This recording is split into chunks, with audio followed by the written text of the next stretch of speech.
মধ্যবঙ্গ নিউজের যে কোনো খবরের দ্রুত আপডেট পেতে ইউটিউবে সাবস্ক্রাইব করুন ইমার্জেন্সি টিভি লাইভ এবং সাবস্ক্রাইবের পর অবশ্যই বেল বাটনে একটি ক্লিক করুন।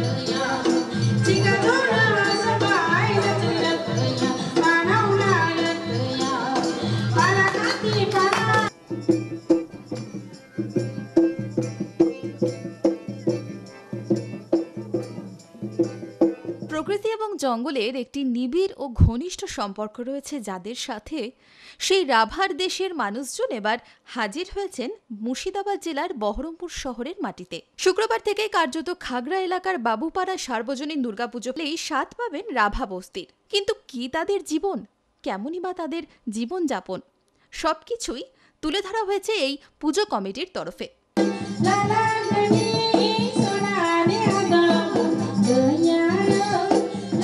গোটা পুজো প্রাঙ্গণ জুড়েই রাভা সম্প্রদায়ের বস্তি। পশ্চিমবঙ্গ, মেঘালয় এবং আসামের একটি স্বল্প পরিচিত তপশিলীভুক্ত উপজাতি রাভা। পশ্চিমবঙ্গের মূলত জলপাইগুড়ির, আসামের গোয়ালপাড়া এবং কামরূপ জেলায় রাভাবাসীর বসবাস। ইন্দো-মঙ্গোলীয় জনগোষ্ঠীর অন্তর্ভুক্ত রাভা জনজাতির মানুষজন। বহু শতাব্দী ধরেই রাভারা চাষাবাদ এবং তাঁত বুনেই জীবনযাপন করে আসছেন। বনবাসী রাভারা হলেন বনবস্তির বাসিন্দা। সে সবকিছুই নিখুঁতভাবে তুলে ধরা হয়েছে বাবুপাড়ার পুজোয়। মণ্ডপের সামনেই প্রকৃতির উপাসক রাভাদের বসতি গড়ে উঠেছে। নাচ গান রাভাদের সমাজের এক অবিচ্ছেদ্য অঙ্গ, যার ছোঁয়া রয়েছে এখানেও। বিভিন্ন অনুষ্ঠানের শুরু এবং শেষে যেমনভাবে তারা নাচ ও গান করেন, ঠিক তেমনভাবেই তারাও শারদ আনন্দে সামিল হয়েছেন। এক কথায় শারদ উৎসবে যেন মিলেমিশে গেছে সকল সম্প্রদায়। রাভাদের কৃষ্টি, সংস্কৃতি, জীবনযাপন সবকিছুই স্বচক্ষে দেখতে পুজো প্রাঙ্গণে যেতেই হবে।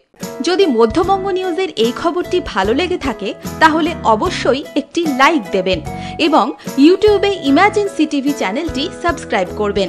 আর যে কোনো খবরের দ্রুত আপডেট পেতে সাবস্ক্রাইব করার পর বেল বাটনে একটি ক্লিক দেবেন।